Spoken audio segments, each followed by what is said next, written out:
Okay, cool. Welcome. Hi, everyone. Hi, friends.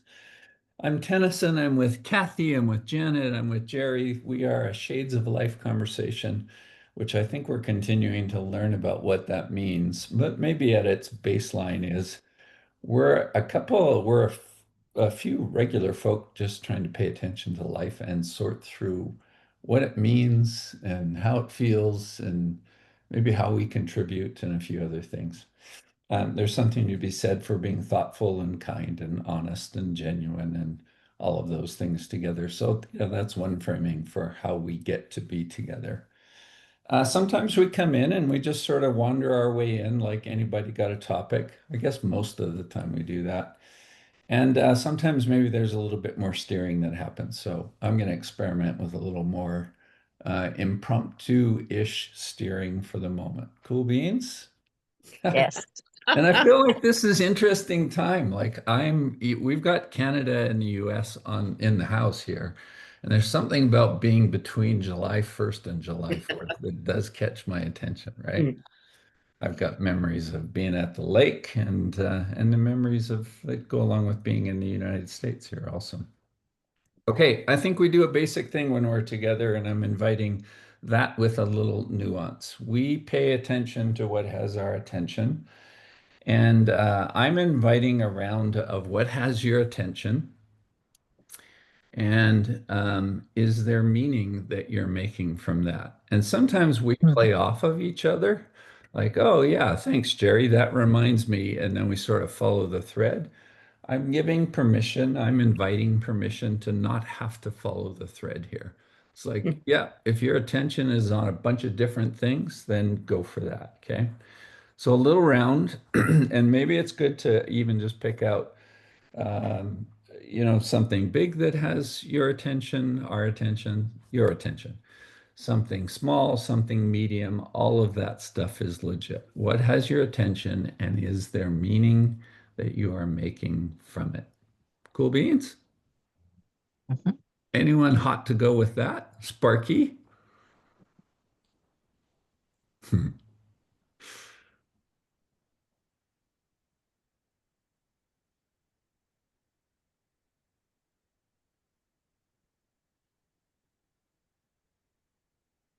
Well, I can go, although I don't want to be um, a downer kind of person, but The uh, question is, what has your attention? It right. doesn't have a value And judgment on and so what has my attention has the attention of a lot of Minnesota right now, which is what happened with legislators. it. And last Friday was a public acknowledgement, I guess, in the uh, activity at the Capitol and lying in state, and Saturday the funeral. But I was also on a call with a number of people from around Minnesota. It's a kind of a group that chats about quarterly. It's called Bridge Building Group, and we talked a lot about, part of the conversation was just about the issue of uh, the impact on people willing to be in public service. And people shared stories about whether they're school board members or former legislators or whatever, and in the nastiness of things that they've experienced.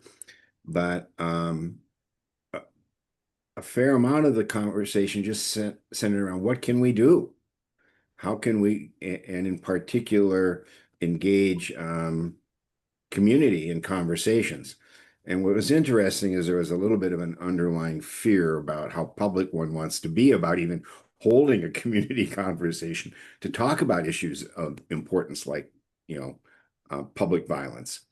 Um, but it is certainly the level of activity has certainly kicked up a notch here in Minnesota around engaging in conversations or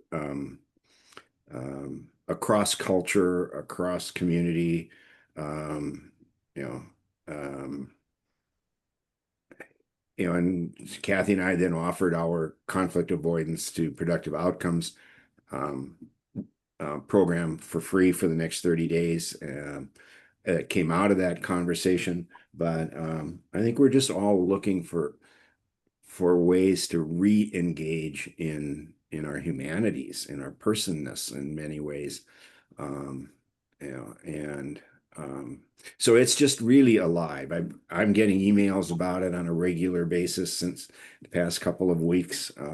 It's in the news every day. Just who are we? Who are we as Minnesotans? Who are we in a larger sense? And I don't I want to turn what happened from tragedy into opportunity for us to reconnect again, to go out and be together in community in positive and constructive ways. And Kathy and I are trying to do our little part, and we'll see what else we can do over the next while. Um, we've already gotten a couple invitations to participate in some things, and so yeah, let's with all the nasty commotion out there around us, nationally, globally, cross border, how can we turn this ship? I guess just even a tiny little bit. So that's what's on my mind. It's strongly on in everywhere. Nice Yeah. work, Jerry. Thank you. I like the phrases in there. Who are we? And you folks know that Meg, who is our mutual friend in some way, she wrote this book, Who Do We Choose to Be? Mm. And I've always appreciated that Meg has the courage or the clarity to be able to ask such questions. And I think many of us are asking it. And then what I like, Jerry, and what you just said about the free offerings, or, you and Kathy get to do a little thing. It's kind of like, we do our little part. I'm drawn into the look, some might have big parts, but some have little parts. And what's the little parts that we do? So I feel drawn into that. Thanks. And what else has your attention, Tennyson? Okay, I'll go. Dennis, were you ready? You look like you might be right on the cusp there. Did you want to go, or I can jump? You jump. I'll jump.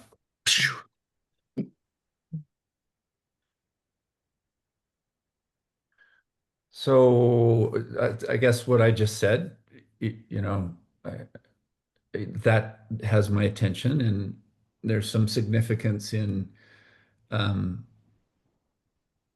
just the moment of paying attention. Like there's this theme. I'm going to try to find words for it here, but there's this theme that I've paid attention to for a long time.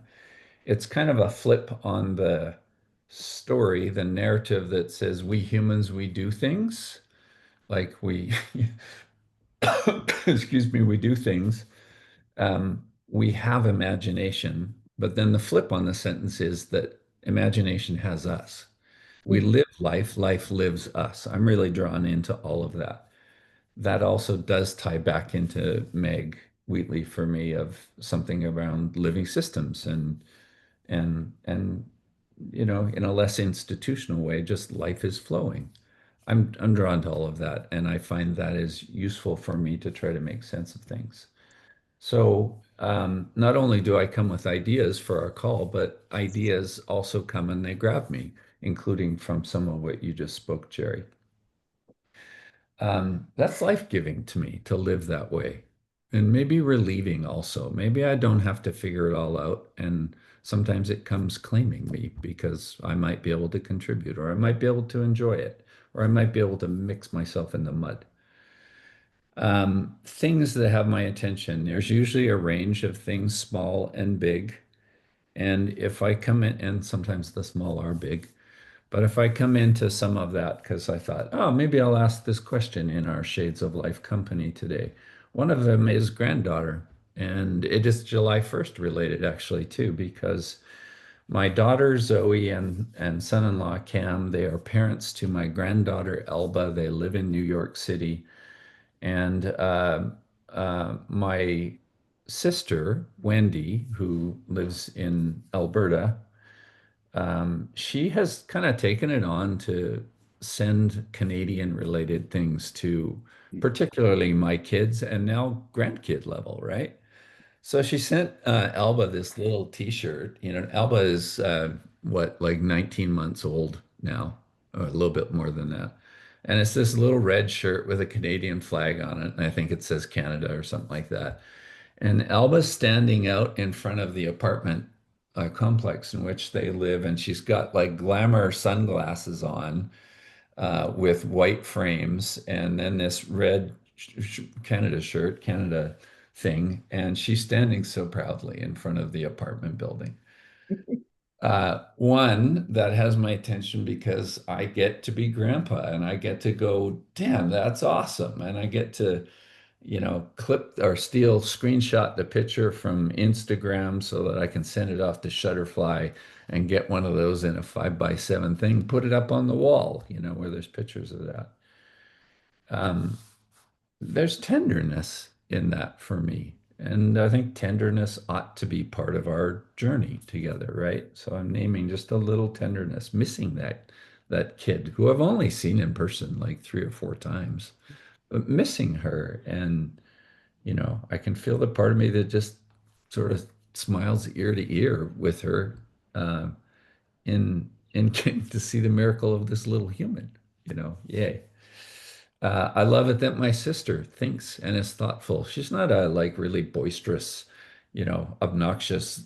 Let me send you all the Canada stuff. I think she does a quiet voice. Like I just want to remind you of another piece of who you are, or another little piece of your identity. And I love it. I love that my sister takes that on.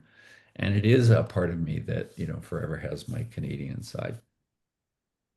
Um, and then there are bigger things in the world and patterns that we're trying to do something with or just show up with that I feel like you're naming, Jerry. People, yeah, I don't have to do a bunch of it. Things are, people are hurt, period. I just wrote a draft description for a workshop that I'm not sure will happen, but if it does, it'll be somewhere down the road. And it's actually a workshop that was going to happen in July, but scheduling whatever needed to move it as part of Steve, Katie, and Bowling Green. And I can't remember the name of their change program there, but possibly doing something. So it means, well, I'm going to write the description anyway, because it's good to have. And I like writing things like that. So I'm going to read it out loud. This has my attention. Okay. I think it frames some of the bigger story. So I called the workshop, it's an hour online thing. Okay. Becoming and Belonging, subtitle, Let's Get to the Heart of It. And here's the 2 paragraphs that I wrote. We humans, we care about stuff. We have stuff we care about, don't we? We have people that we care about in places of work, community, family, in the complicated and in the simple things of our worlds. We humans have longings to become what we are most compelled to be and to belong with others and within ourselves. It's lofty, as it should be. Many of us are trying to figure it out.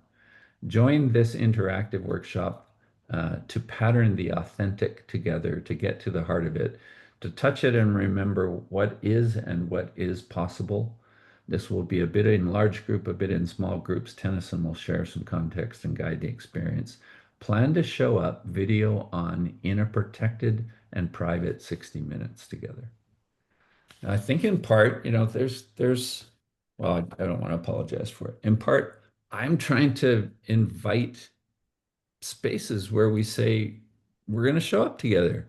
We might do something completely simple.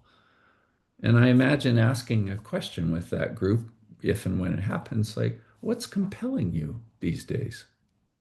And just to invite people to talk about what compels them, that feels like big stuff. I like the work of trying to name the story. What is the story we're living? It ought to be a bit lofty and it ought to touch the ground too. Those are things that have my attention. I'll stop there.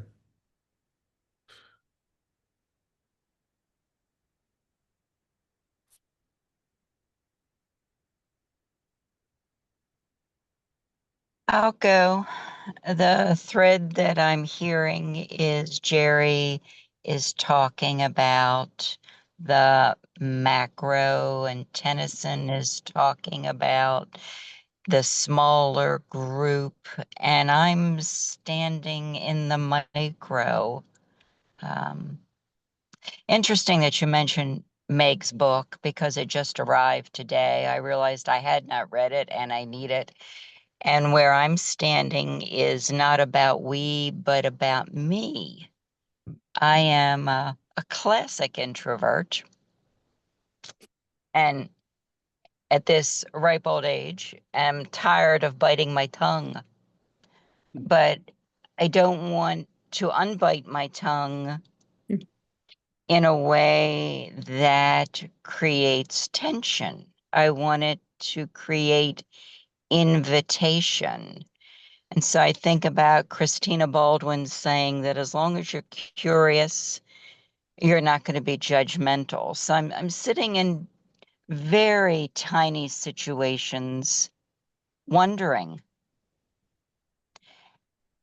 how can I speak in a way that is an invitation?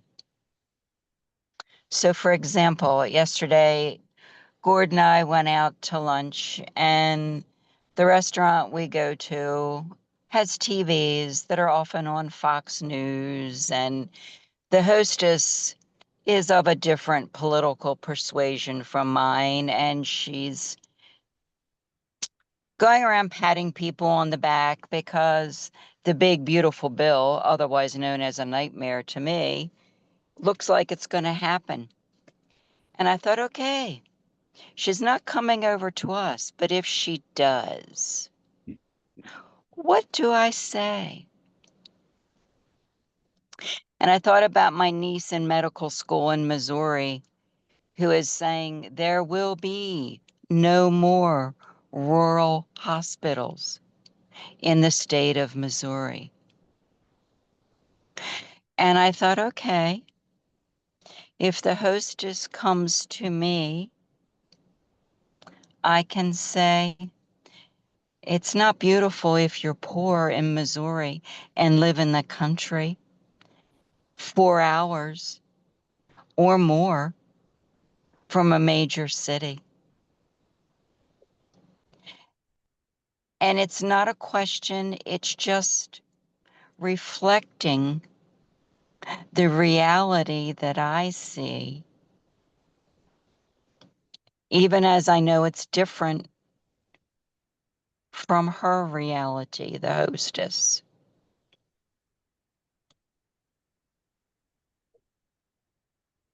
So I feel like I'm living in my personal question about how to show up in a way that is kind and respectful, but not afraid to risk having what Brene Brown calls a rumble conversation. Hmm.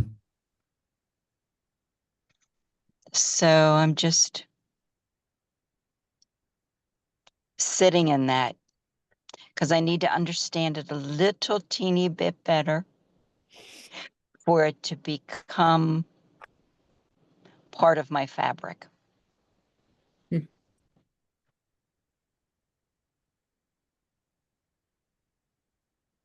Nice.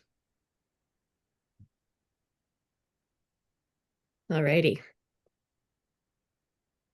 Curious about a rumble conversation. If I were tagging the conversation, Kathy, I was going to say, okay, over to you, Rumble conversation. Work that in. So I have been noticing that I skim headlines. I read way fewer articles and try to have a little bit of a pulse on what's happening in the US and in Canada. And that I have far fewer conversations about geopolitical events than I used to. For the sake of my own energy, a little bit of self-preservation, I would say. And so what I am paying attention to is what is happening in the spiritual, astrological, and energetic realms. And I can't speak astrology because I don't really know it very well, but I sure am paying attention to some people who do speak it really well and know it really well. And apparently, for a really long time, this year, 2025, has been flagged as a year when there's a lot happening. And astrologically, one of the things that's happening is the movement of planets, and more planets are moving right now in this moment than is usually the case. And that's a signifier of a lot of change and transition. I personally feel like time has been speeding up, and the what is being said in the astrological, energetic, spiritual realms is that things are going to happen a lot faster. And then the related conversation to that is this juxtaposition between the light energy, and I'll just go like the heavy energy rather than wanting to name it something else. And they amplify each other and they grow kind of exponentially. And there's a lot of not even speculation, there's a lot of like well-held points of view that the light is increasing as fast as the heavy, but we don't hear about it as much if you're not paying attention to those circles. So I think about this time of change and transition and glance at the things that are heavy inducing because I want to know kind of what's there. And I take heart, whether it's real or imagined, it doesn't really matter. But I take heart in the fact that there is an equal and opposite reaction that's happening. So when I look even just in the last couple of days at what's happening in the, I'm going to go work life for Jerry and me, there's been an increase in inquiries that have been coming in and in things beginning to move. So I'm just going to take that as a sign that things are going to continue to move. The people who are able to and positioned to fight the battles that need to be fought on the geopolitical scene are going to do that. And even when things look bleak,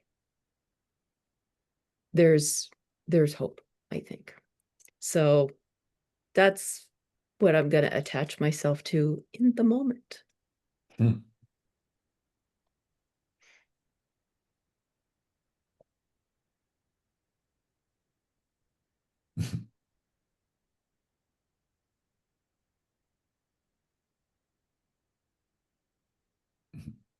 Well, Tennyson, since you said we could go anywhere we want to go. Um, just so whenever I hear the word rumble, what comes to mind is the song, the instrumental rumble, which was written, performed by Link Wray. It was released in 1958. It was one of the first uses of distortion in rock music and changed music. Almost anybody in rock and roll will say that song changed them. But what's interesting is Link Wray was Shawnee and born and raised in North Carolina. And was very influential. There's a number of Native American rock musicians that are not recognized as Native American that influenced rock and roll substantially, of which Link Wray was one of them. And there's actually a fascinating documentary about the impact of Native American musicians on rock and roll.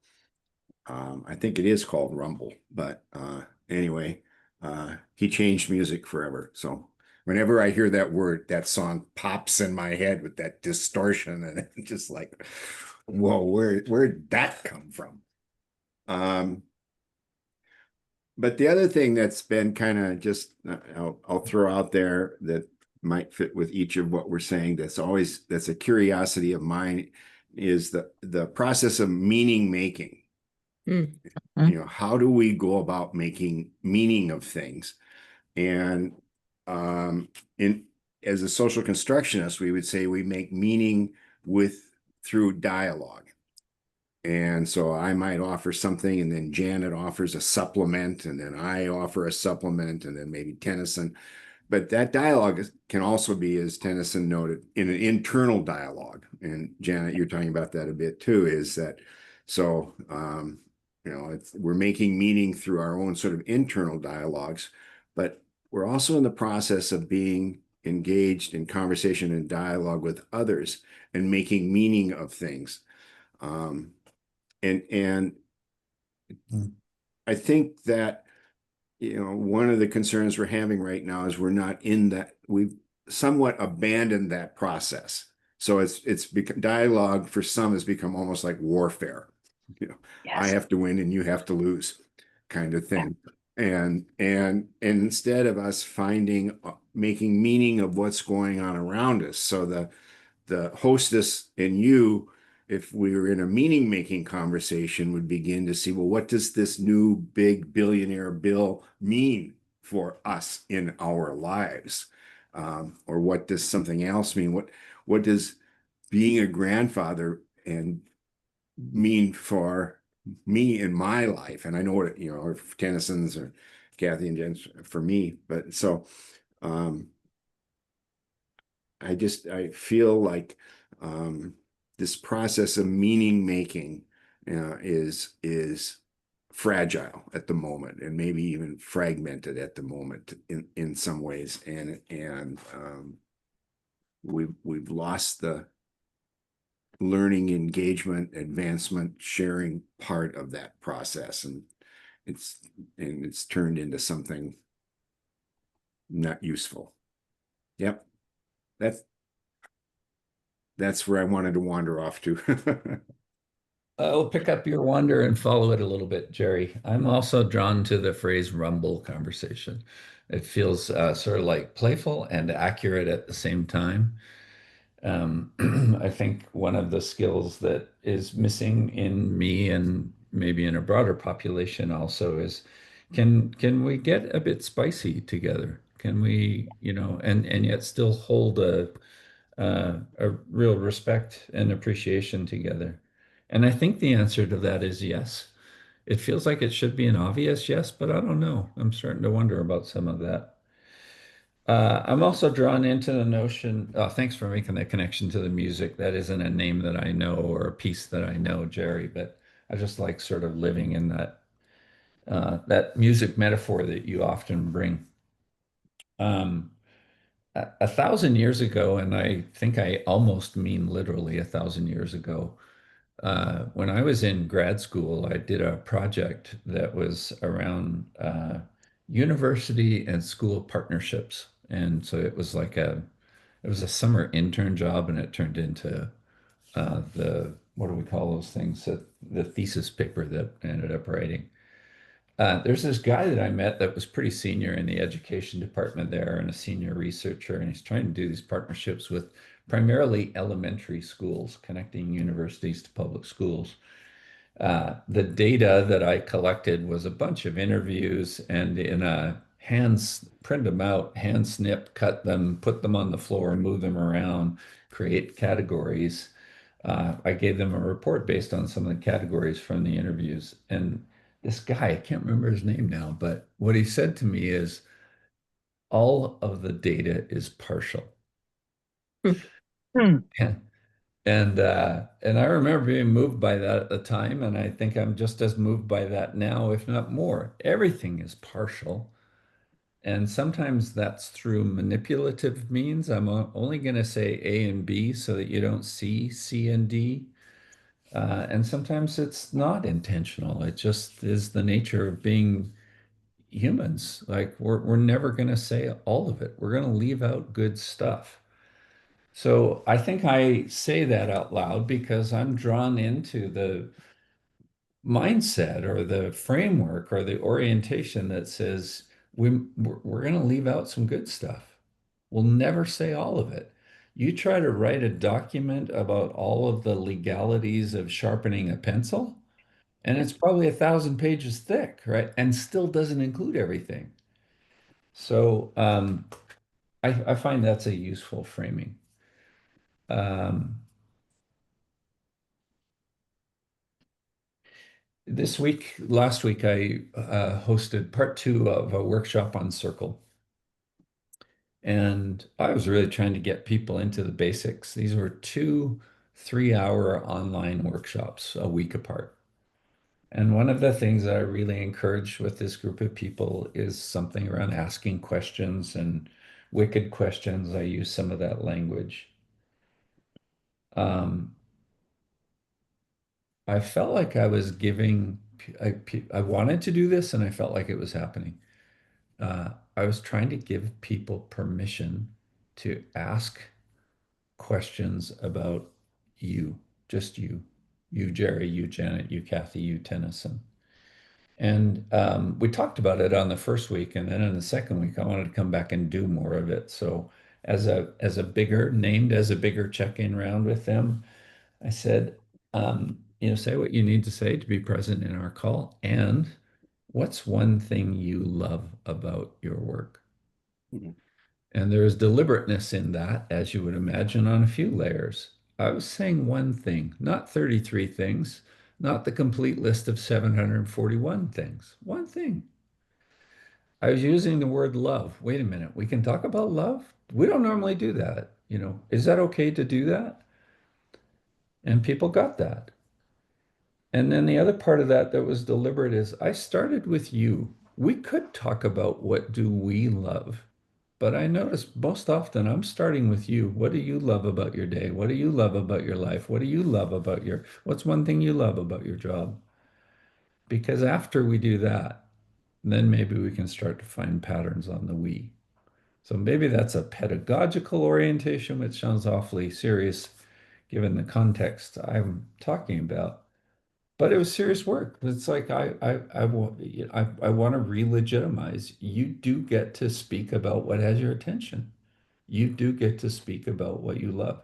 To me, there's some medicine there that feels like, how do we meet each other, with at least a baseline, shit, what is that? It's like a re-legitimized baseline of what we get to talk about. We do get to talk about what we love. And guess what? That creates something amongst us that actually opens room for us to do these other things that we don't normally talk about as love. There's a there's a whole story in there. You can hear that.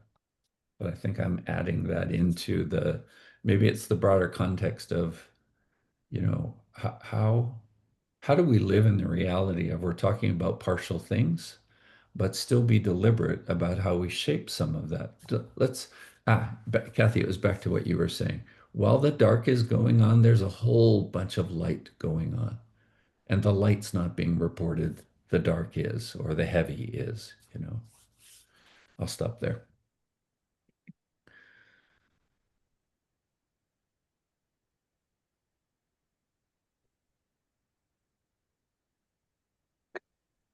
I'm going to popcorn a couple things that probably aren't related, but they are in my experience. Went through a box of stuff yesterday that from moving is still a box of stuff. And I'm like, okay, I need to go through this box of stuff. And there was a piece I had saved from Eric Utney from, 20 years ago about how the next generation needs the boomers to show up. So that's where I'm standing. The other piece of popcorn is grandchildren. Um, my grown grandchildren think the sky is falling, the world is ending. And I say, oh, honey, no, we did this with Reagan. We're still here. It looks like the end of the world, but really it's not. And I found a piece from Martin Shaw, the folklorist, from like 2012 that said the next 20 years is going to be a lot of change and it's going to feel like loss. Yep. Okay. But it's not the end of the world. If I tell the grandchildren that, why don't I put it in the fiber of my being and stop questioning it? It's not the end of the world, Janet. So it's all those Little things.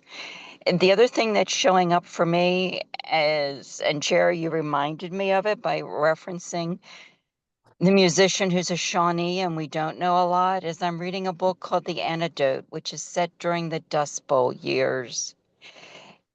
And it comes back to the Polish people who went to the plains, left Europe because they were the native peoples that needed to be annihilated.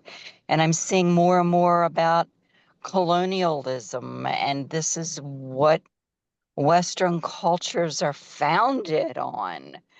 So if this is true, then we're in the time of it at least starting to crumble a little. And there's a rumble and crumble, isn't it? Says the word nerd.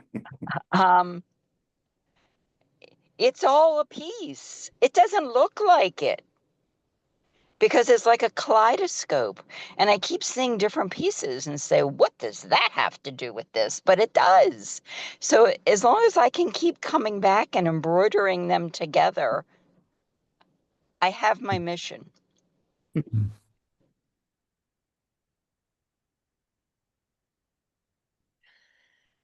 Thinking about the word crumble, and it sparked in me, going back to astrology, that the astrological chart for the US right now is almost identical as to the birth date of Yes.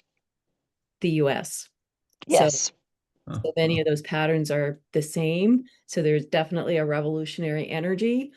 Where how it's going to land, in the end, who knows? But you're thinking about what Jerry said about the process of meaning making is fragile.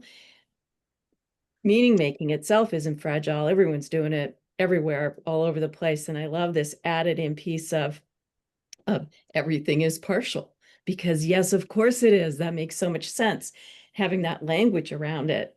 I think what's fragile is, and it's related to process, but it's our ability to collectively make meaning across what appears to be divides or polarization. So that whole notion of, if you're really attached to a specific worldview, and we have opposite worldviews in the same space, like Janet was describing in that restaurant, then that's what's fragile, is our sense of being able to risk. And I love that you thought about some response to that, Janet, so that you were ready for it, not in a antagonistic way, but in a way of trying to make a point.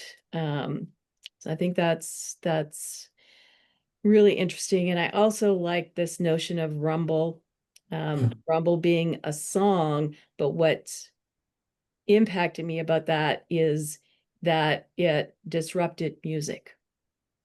Mm-hmm. And music is still here, and we're all still here. Yes. So I think I want to go back to thinking about, we might not be comfortable in disruption, and we might not like all of the fallout of it, but that doesn't mean that we're going to disappear. Like you said, Janet, it's not the end of the world. And it means that what shows up on the other side of disruption may be very different than what's on one side of disruption. And then how can we each do our parts to make sure that we are furthering life that is expansive and generative and kind and compassionate, all of those things that we talked about, that humanity remembers the best of who we all are.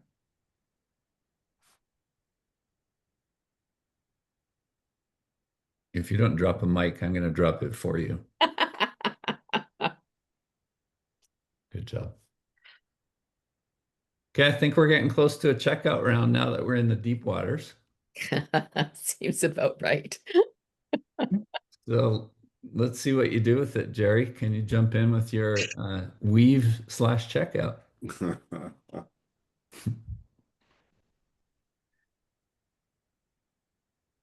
I'm sure when Link Ray recorded Rumble, he didn't know and didn't plan for, or maybe didn't intend to change rock and roll.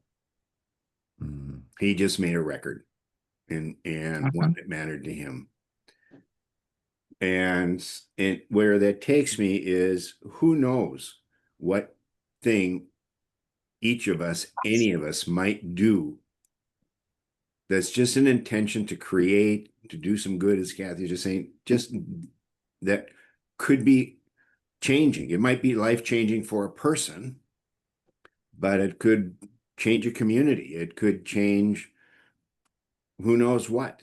And so it's a bit Tennyson where you said, never underestimate the power of a small thing for it to become a big thing in some way. And it doesn't even have to be like you mentioned, very few people know the impact, unless you're an old geezer like me that tracks old rock and roll. Not a lot of people know about the impact of that song. And it doesn't matter in history really in a way that people really remember it. Link Ray didn't do that to be in history.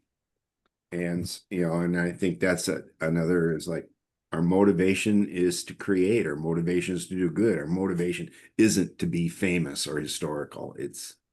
We lost Janet. We should probably come back. But so that's where I am, just go do what you can do. Go do what you feel called to do, whatever that might be, and do it again and again and again. Yep. So I'm fine. I'm complete. Cool.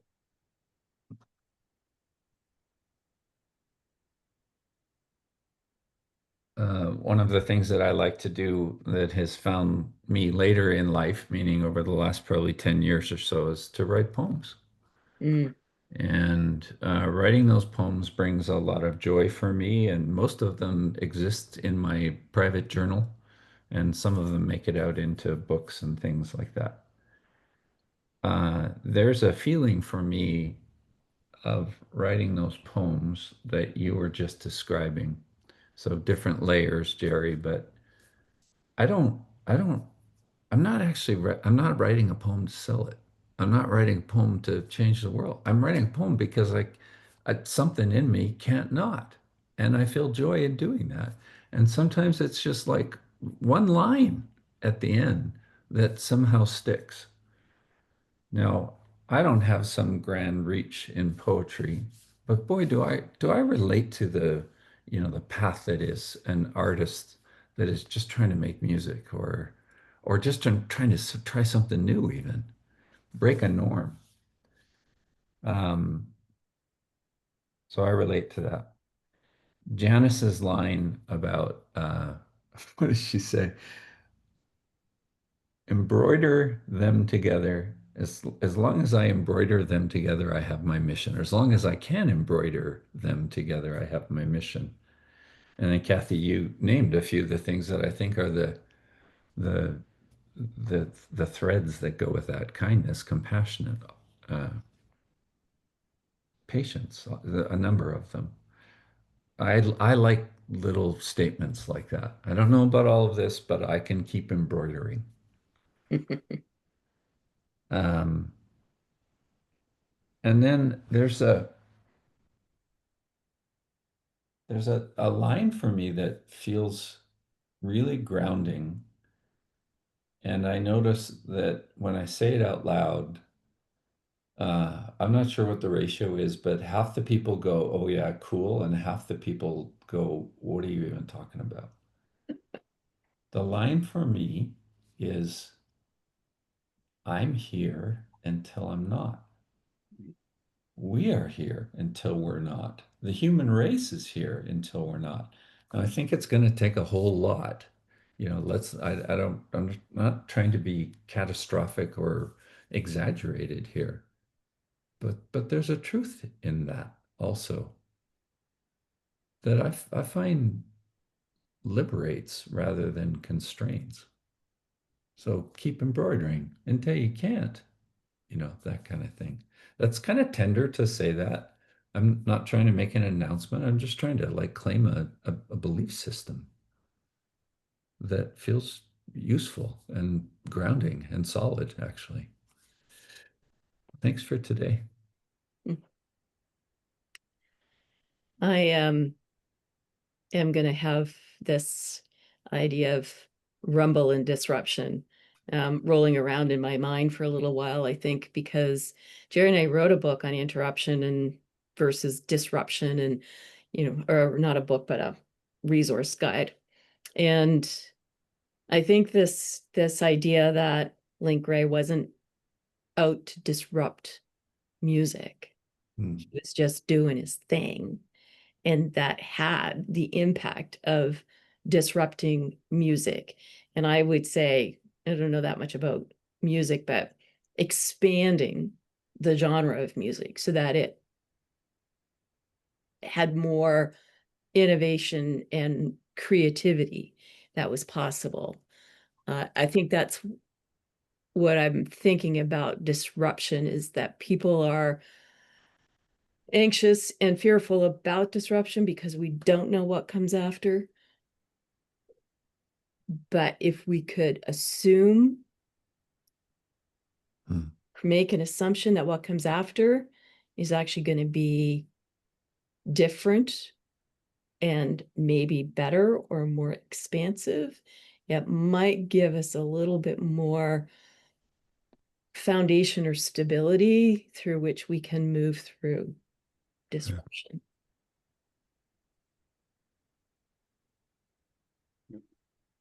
I like it. Nice, because there's this scale, and then there's this scale of today. The scale of today might look really shitty. The scale of this might look like, oh boy, things are really aligned. Right. Yeah, that's good. Cool beans. We lost Janet, but how fun to get to dwell together a little bit. So, Always. Shades of Gray, thank you very much. I love the conversation. I think this is what we just keep doing. We pay attention to what has our attention and dare to dwell in it for a little bit. And I hope a bunch of people pick up that pattern in whatever coffee cups they have. Thanks for today. Me too.